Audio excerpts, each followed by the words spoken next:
All right, so let's go ahead and move into lesson 2.7 this morning. And in lesson 2.7, we're going to go about proving angle relationships, or segment relationships, excuse me. Okay? So the first thing you have this morning is something that should look kind of familiar to you. That is the ruler postulate.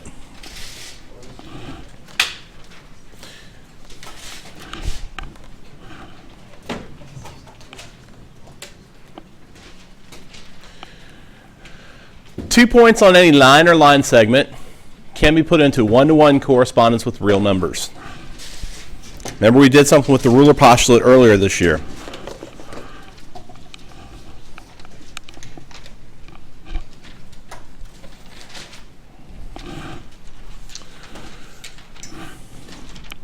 So if you're given any 2 points on a line,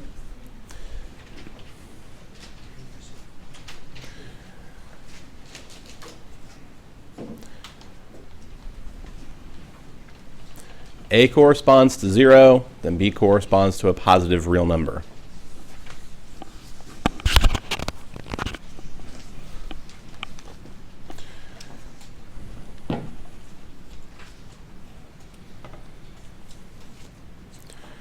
And if you recall, the distance is the absolute value of B minus A. The ruler postulate. We want to find the distance between, we put them on a ruler, because every point on a line corresponds to a real number, and to find the distance, we simply subtract.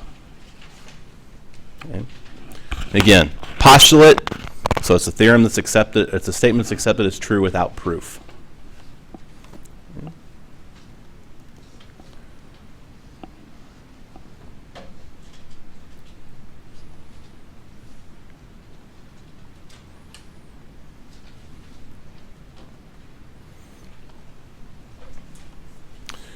Two 9 should also look familiar to you. I think you may have saw this on yesterday's assignment on those last 3 questions. If A, B, and C are collinear, then point B is between A and C if and only if AB plus BC equals AC.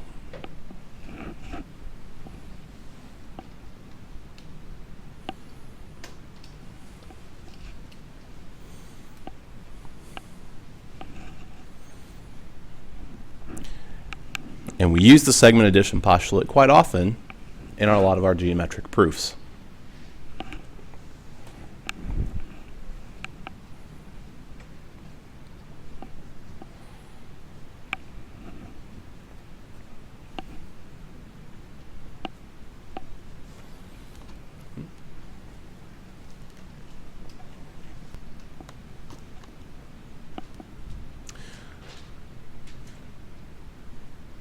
All right, let's take a look at our next example here of what we're going to do.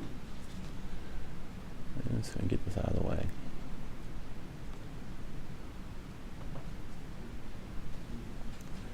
Our first example is going to be writing a proof using the segment addition postulate.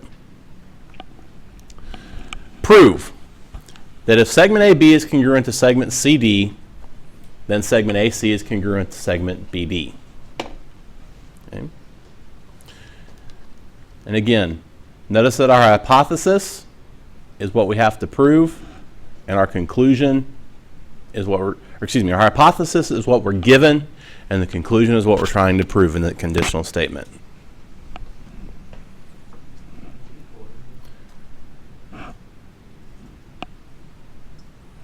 Maybe.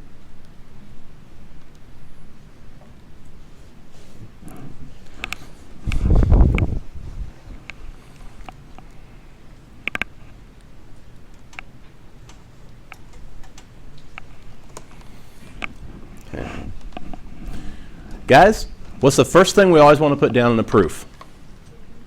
The given. So again, we number everything, and our first statement is what we're given. And we're given that AB is congruent to CD. And why do we know that that's true? Because it's our given.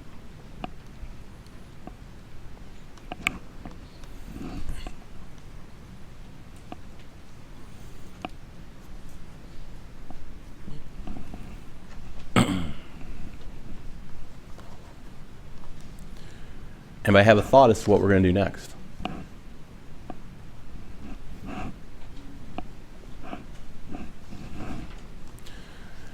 Remember we said the other day when you're writing your proofs, it's also good to have a diagram. We're trying to prove that AC is congruent to BD.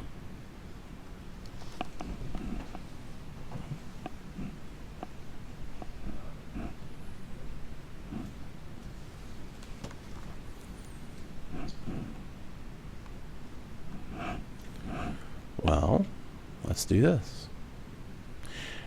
When you look at segment AC, what two parts make up segment AC? AB and BC. So AC is AB plus BC. Oh, we can actually say that. AC equals AB plus BC. Why is that true? That we just saw in the previous slide. What postulate would guarantee this to be true? Correct, Logan. That's the segment addition postulate.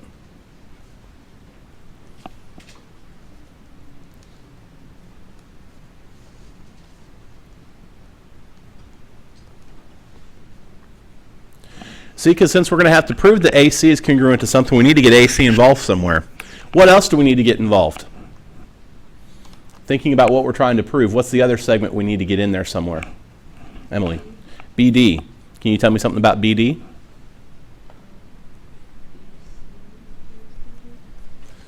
Not quite.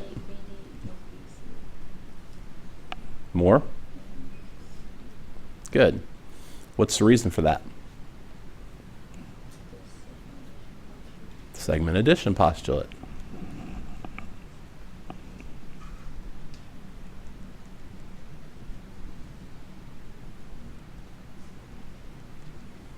Okay. So we're doing great so far.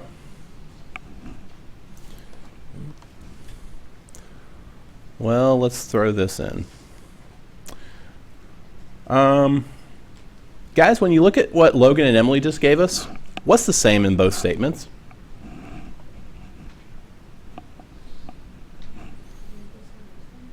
What's the same on the right side of both statements? Let me ask that.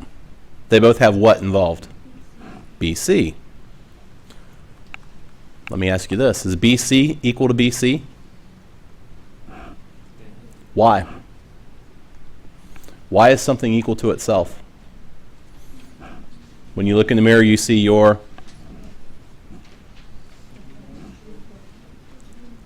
Yeah, that's reflexive, guys.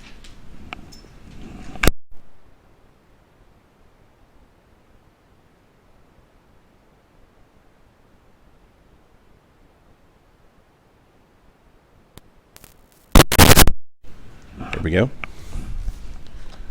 Okay, so that's definitely the reflexive property. Well, remember the original thing said that AB is congruent to CD?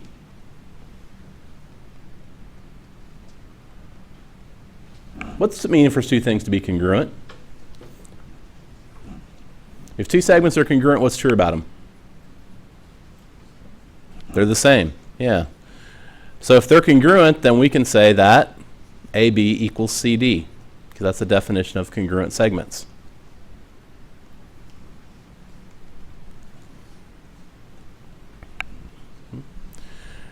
Well, yes, Matt? What's the point of putting BC equals BC? Good question.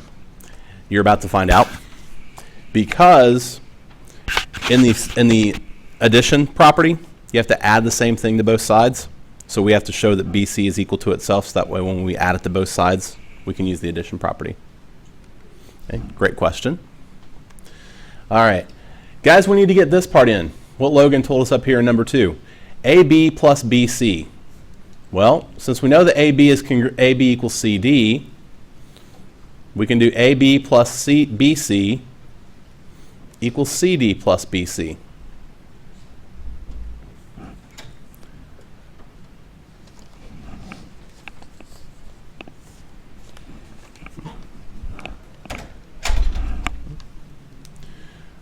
What did I do here, guys? What do we do from statement 5 to statement 6?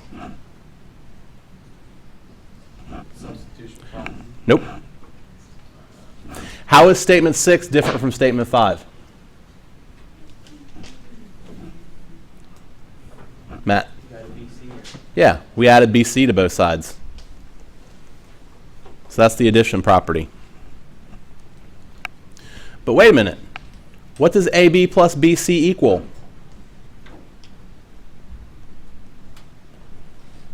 Back to statement 2. What does AB plus BC equal? And what does CD plus BC equal from statement 3? BD.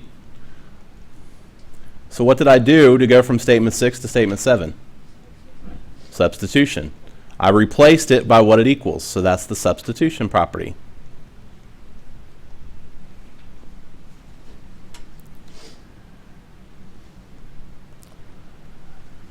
Finally then, if AC equals BD, is it fair for us to say that segment AC is congruent to segment BD?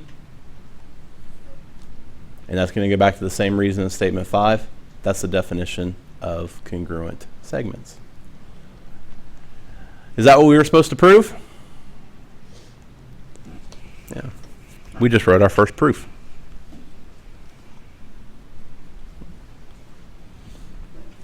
How are we feeling so far? Confused? Okay. Well, hopefully we can unconfuse things here in a little bit. All right. Let's get our last slide in so I can get this done in 15 minutes, then we'll go back and talk about it for a minute.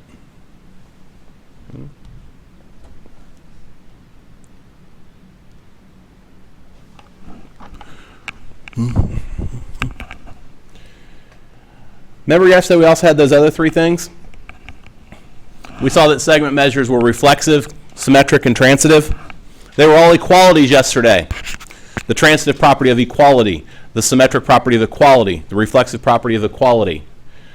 Well, due to the fact that if two segments are equal in length, they're congruent, Theorem 2.2, all those properties that we talked about yesterday also apply to congruence.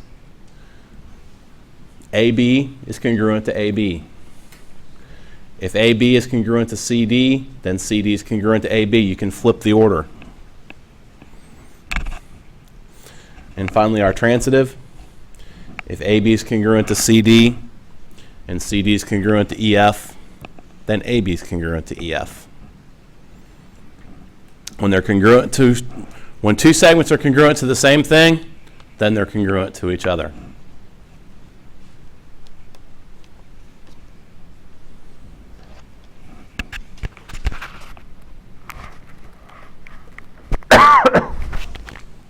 Everything we learned yesterday about equality also applies to congruence.